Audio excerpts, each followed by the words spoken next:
நேயர்களே, ஒரு இடைவேளைக்கு முன்னாடி மஷ்ரூம் கிரீன் பெப்பர் கறி எப்படி செய்கிறதுன்னு பார்த்தோம். இப்போ எக் பாதாம் கறி எப்படி செய்கிறதுன்னு பார்க்க போகிறோங்க. இது ஒரு வித்தியான ப்ரிப்ரேஷன் மட்டும் இல்லைங்க, இது வந்து உடல் நலத்துக்கு ரொம்ப ஆரோக்கியமான ஒரு உணவகைங்க. முட்டை உங்களுக்கு தெரியும், ரொம்ப சத்துணவு தான். பாதாம் சொல்லவே வேணாங்க, பாதாம் வந்து ரொம்ப சத்தானதுங்க. இந்த பாதாமை கூட நல்லா அரைச்சி நாம் வந்து ஒரு திக்கனிங் பேஸ்ட் தேங்காய்க்கு பதில் நம்ம யூஸ் பண்ணலான்னு வச்சுங்களேன். ஆனால் ரொம்ப சத்தானதாக இருக்குங்க, அதே சமயம் ரொம்ப ருசியாக இருக்கும். இந்த பாதாம் எக் கறி செய்கிறதுக்கு தேவையான பொருட்கள் என்னென்னு பார்ப்போம்.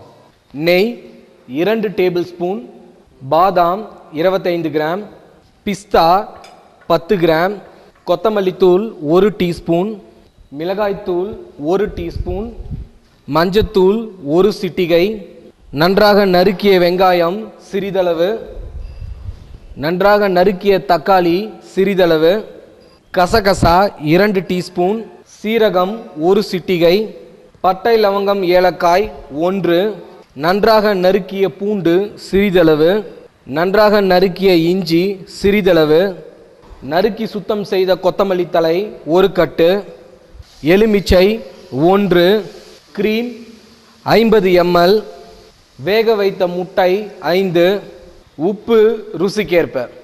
நேயர்களே, இந்த எக் பாதாம் கறி செய்யறதுக்கு முன்னாடியே முதல்ல வந்து மசாலா அரைச்சிங்க. இதோட மசாலா எப்படி அரைக்கணும்னா, இந்த பாதாம் இருக்கு இல்லைங்களா, அந்த பாதாம், கசகசா, மிளகாய்த்தூள், மல்லித்தூள், மஞ்சத்தூள் இது எல்லாத்தையும் ஒன்றா சேர்த்து அதில் 1 சிட்டிகை சீரகத்தை போட்டு இதை நல்லா நைஸாக அரைச்சிக்கணுங்க. ஏன்னா இதை வந்து அரைச்சிக்கிட்டா தான் நம்ம வந்து இந்த சமைக்கும் போது நம்ம அரைக்கிறதுக்கு டைம் தேவைப்படுது, சுலபமாக நம்ம சமைச்சிடலாம். அந்த மசாலாவை ஃபஸ்ட்டு அரைச்சி தனியாக வச்சுங்க. இப்போ இதோட செய்முறை எப்படி செய்கிறதுன்னு பார்ப்போம். நேயர்களே, ஒரு சுத்தமான பாத்திரத்தில் 2 டேபிள் ஸ்பூன் நெய் ஆட் பண்ணிக்கோங்க. ஏன்னா நார்த் இந்தியாவிலலாம் பார்த்திங்கன்னா நெய் தான் யூஸ் பண்ணுவாங்க, எண்ணெய் அதிகமாக யூஸ் பண்ண மாட்டாங்க. இந்த நெய் சூடானதும் அதில் 1 சிட்டிகை சீரகத்தை ஆட் பண்ணுங்கள். அதோடைய 1 பட்டை, 1 லவங்கம், 1 ஏலக்காய் ஆட் பண்ணுங்கள். அதுக்கு மேலே ஆட் பண்ண வேணாம், அதை ஆட் பண்ணாலே போதுமானது. அதுக்கப்புறம் நன்றாக நறுக்கி வைத்த வெங்காயத்தை ஆட் பண்ணுங்கள். இந்த வெங்காயம் எந்த அளவுக்கு நாம் வந்து நல்லா நறுக்கி இருக்கோமோ அந்த அளவுக்கு நல்லா ருசியாக இருக்குங்க. அதனால் நல்லா நறுக்கின வெங்காயத்தை ஆட் பண்ணிக்கோங்க.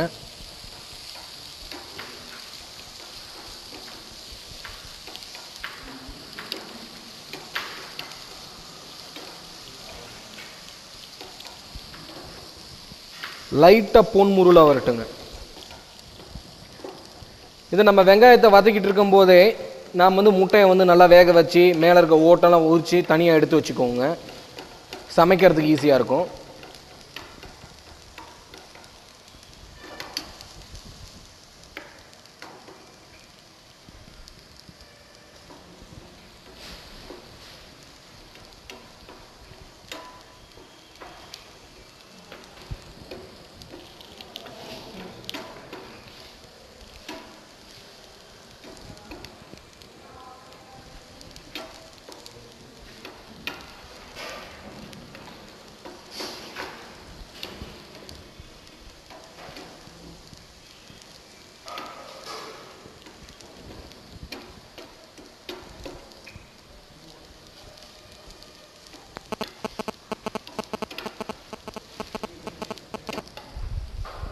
நேயர்களே, இப்போ இதோடவே நல்லா நறுக்கி வச்ச இஞ்சி, அதே சமயம் கொஞ்சம் பூண்டையும் ஆட் பண்ணி நல்லா வதக்கிக்குங்க. பாருங்கள் எந்த அளவுக்கு நல்லா ஃபைனாக வந்து நறுக்கியிருக்காங்கன்னா அப்போ தான் இதுக்கு வந்து நல்ல ருசியும் மனமும் கிடைக்கும்.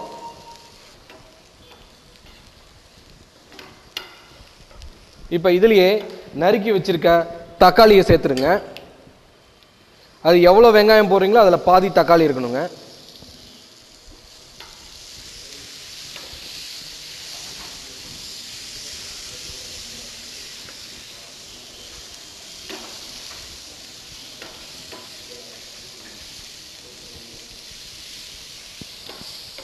இந்த தக்காளி லைட்டாக வதங்கிட்டு இருக்கும் போதே சிறிதளவு உப்பு ஆட் பண்ணிக்கோங்க. உப்பு வந்து தக்காளி வதக்கும் போது போட்டோம்னா என்ன ஆகும் அப்படின்னு பார்த்தீங்கன்னா, தக்காளி வந்து ரொம்ப வேகமாக வதங்க ஆரம்பிக்குங்க. அது ஒரு அட்வான்டேஜ் இருக்குது.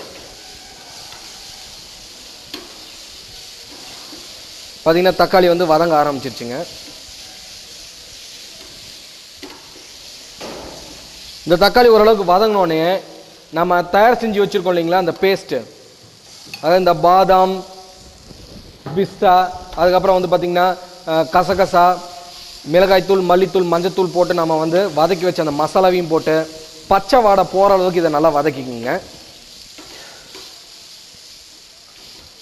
எதுக்காக ரொம்ப தண்ணி கம்மியாக போட்டு வதக்கியிருக்கோம்னா, தண்ணி கம்மியாக போட்டு வதக்கும் போது உங்களுக்கு சீக்கிரம் வதங்கிடுங்க.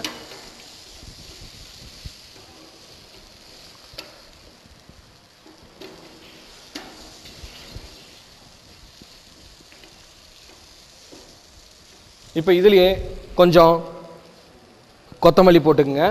போட்டுட்டு சிறிதளவு தண்ணி ஊற்றுங்க.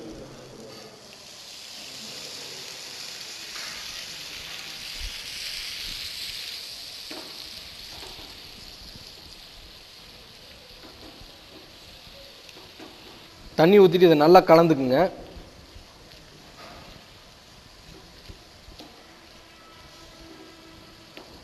இன்னும் கொஞ்சம் தண்ணி ஊற்றிக்குங்க.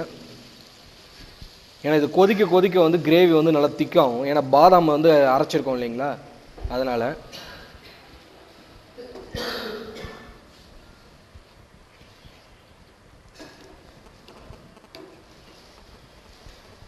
இப்போ கறி இந்த மாதிரி வந்ததுக்கப்புறம்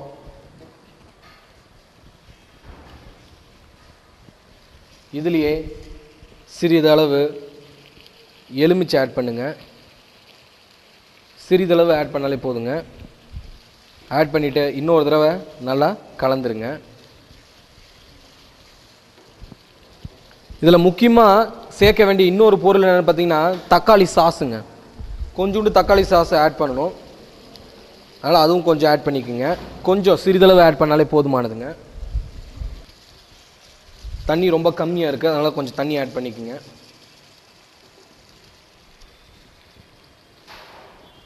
இப்போ ஒரு கொதி வந்தோடனே இதை ஒரு மூடி போட்டு மூடிட்டு ஒரு 10 நிமிஷம் மித வெப்பத்தில் நல்லா சுண்ட விட்டுறலாம். கொதி வர ஆரம்பிச்சிருச்சு.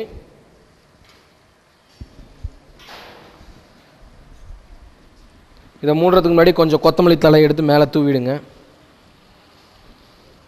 இப்போ மித வெப்பத்தில் ஒரு 10 நிமிஷம் நல்லா கொதிக்க விட்டுறலாம். இப்போ நம்ம தயார் செஞ்சு வச்ச முட்டையை வந்து அப்படியே இதோட போட்டுடலாம். அப்படின்னா ஏற்கனவே முட்டையை நம்ம வேக வச்சுன்னா இதில் போட்டோம்னா இன்னும் வந்து இறுகிடுங்க.